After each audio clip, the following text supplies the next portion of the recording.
Hey everybody, welcome back to Video Game Mess. So, taking a fun and exciting video for you guys today.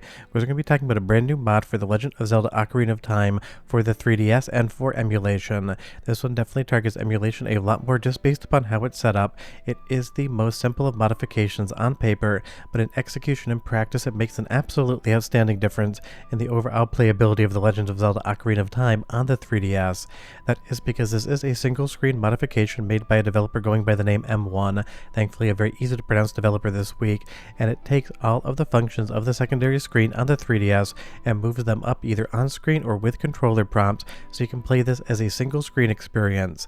And even though it does work on 3DS, I don't know why you'd want to do it there, but in something like Citra where you can dial up the internal rendering resolution to 4K and then emulate it on something like my LG C4 65-inch OLED, it really does feel like playing a console release of a game that was always intended for handheld. Because trust me, playing this on a single screen just makes the biggest difference in the world. You don't have to have a small secondary screen opened up when you're emulating it. You don't have to worry about using touch controls to get into any of the menus or deal with anything. It's all going to be done via controller, and it's all going to be very easy to understand.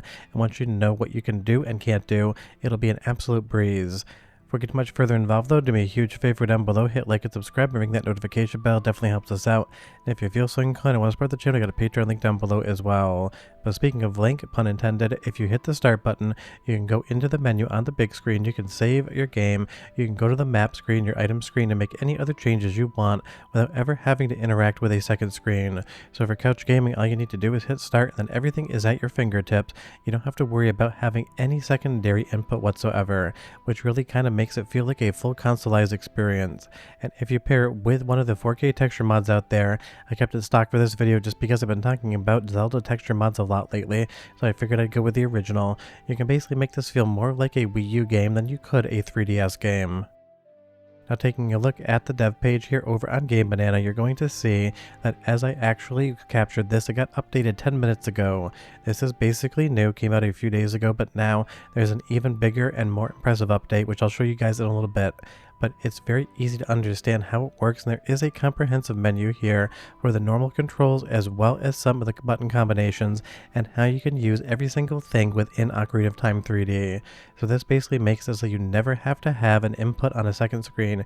You can play the game from start to finish on the main screen. And the nice thing is Citra definitely allows you to go ahead and just prioritize the top screen and then basically hide everything else. That if you maximize that in emulation and pop it on a TV, then you can have 65 inches of Ocarina of Time glory right in front of you, and you can enjoy it the way you want to. And you'll see here with all the different boots, no use of a case for them here, but all you need to do is press the D-pad in any direction. You can pull the Ocarina of Time up, you can get free camera on, you can put different boots on, and even interact with Navi when it's available.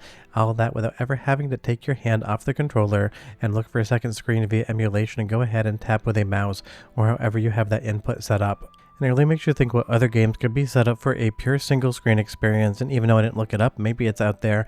I always kind of like to presume in real time when I'm doing my voiceovers. I would love to see the Kid Icarus 3DS game get a complete conversion as well, so you really don't have to worry about the bottom screen whatsoever. I'll look it up after I do the video, and I'll leave a note in the description in case I was wrong on that one, but I feel like I would have seen it by this point in time. But it really does go to show that these modifications could be huge for a lot of 3DS games, because some games basically treat the bottom screen like it doesn't exist.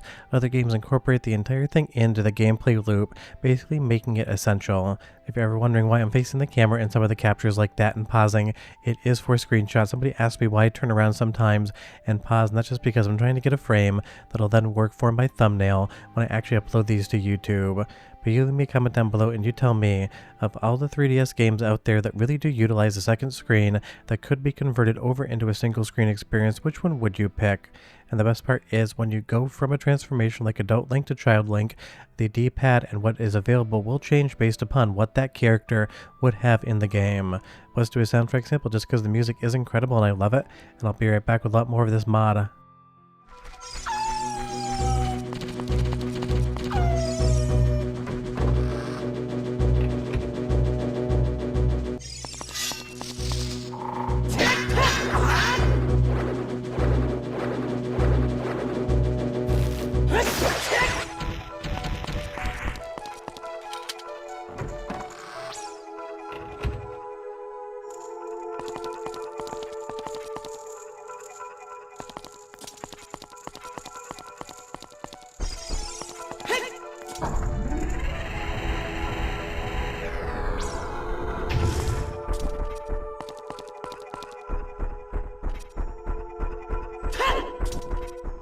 I mean, it sounds great because not only does the game have an amazing soundtrack, but emulation for it's basically perfect. And again, you can set this up on a 3DS and play single screen, but that wouldn't make much sense because you'd actually have the 3DS in your hand. But it's going to be perfect for other emulation handhelds out there like the Steam Deck because you can get the screen on the actual Steam Deck without having to worry about having a smaller secondary screen, because I hate how it basically will push the primary screen slightly to the left or right depending on how you align it. And if you press down, you're able to quickly pull up the ocarina, and then you can play whatever song you need in real time. Really what this does is increase the flow of the game, making it so you're focused more on the fun and not worried about what button it is you need to press or what touchscreen input you need to be able to get to a menu or otherwise bring up an item, because that's something, again, via emulation has always made this game feel a little bit stilted and have a staccato kind of momentum to it, because in the middle of doing something you have to look down or you have to load up a different screen in Citra or your 3DS emulator of choice and then select what you need and then go back to the main screen. And if you're someone like me who hides the secondary screen until they need it, now suddenly you're in the menu trying to bring that up and deal with it, and it really isn't that much fun. The nice thing is the installation is mindlessly simple. All you do in Citra is load up the mods folder, and then from there you don't have to worry about patching anything. You put the mod folder in for whatever version of the game you want, because it isn't just for English language. It's for basically every region of Ocarina of Time 3D out there, which is definitely going to make a big difference for a lot of people. So if you can drag and drop a folder, you can install this and play it on Citra, and trust me, you definitely want to check this one out. Leave me a comment down below and you tell me, compared to the N64 version of the game, which one do you prefer, the N64 original or the 3DS version? And of course, we know Nintendo is remaking Ocarina of Time for the Switch too, so soon we'll have 3 different versions of one of the best Nintendo games ever made, at least in my opinion. And it's one of those things, being able to quickly pull up any single weapon you want without having to tap anything, going from the sword to the hookshot to the bow and arrow, that definitely makes a big difference. I would love a mod that had a little bit faster of an analog turning speed when you're in first person mode, so you can kind of pivot around ever so slightly quicker, which kind of makes me think, what other modifications to the Legend of Zelda Ocarina of Time 3DS version don't exist that you would love to see? I really would be curious. You'll see there, every once in a while, the analog values seem to be a little bit fast when you're turning as the third person mode and a little bit slow in the first person mode. And maybe it's one of those things that could very well exist and I just haven't found it out there yet, because there are a metric crap ton of mods for Ocarina of Time 3D. And it really makes me think that there could be even more. But honestly, this one is now one of my new favorites, because it basically just fixes what I would consider not a historical wrong, but a modern problem with emulation. It was always perfect when you're on a dual screen setup, because that's how it was made, but now in 2026 when you want to emulate this game, there really isn't any need for that second screen outside of the fact that the game is designed around it. So a simple modification by a developer going by the name of M1, and it really is a masterclass in showing that it doesn't take a lot of changes to make something that much better for everyone as far as quality of life improvements and usability out there concerned. One more soundtrack sample just because I can make you listen to it, and the game has exceptional audio, especially in emulation. I'll be right back with just a little bit more information on this one.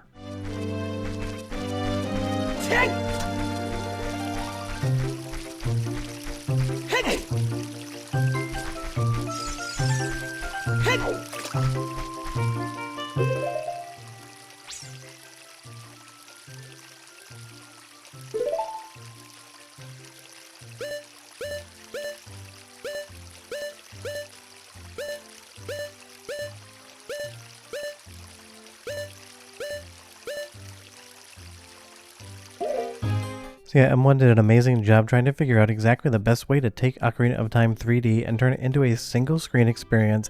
And again, there's a lot of other options out there, and I'd love to see more mods like this come through. If you haven't played around with 3DS emulation recently, it is definitely getting a lot better, and there's a lot of games where it's 100% my preferred way to play versus actually holding a 3DS in my hand. Because don't get me wrong, the 3DS was an awesome console, and even though it had a decent screen up top, it really doesn't actually hold a candle to any of the handhelds we have right now. If you are wondering, again, I would recommend the Steam Deck on this. I played around with it in the background, just kind of getting this mod set up, because I thought to myself, might be fun to do another run of Ocarina of Time before the remake comes out, and it looked absolutely stunning on the screen, and every single mod here that M1 has produced has been great great for something like the Steam Deck. So if you want to give this one a shot, I definitely can't recommend it enough. And again, you answer the question down below. N64 original version of Ocarina of Time or the 3DS version, I would be curious. But if I can bring up the map and navigate around easily just by pressing the start button while having this thing maximized on my 65-inch TV, it is a winner in my book. If you have any questions or comments, leave them down below. Otherwise, I'm done. Definitely check this one out, and I'll see you guys next time. Bye-bye.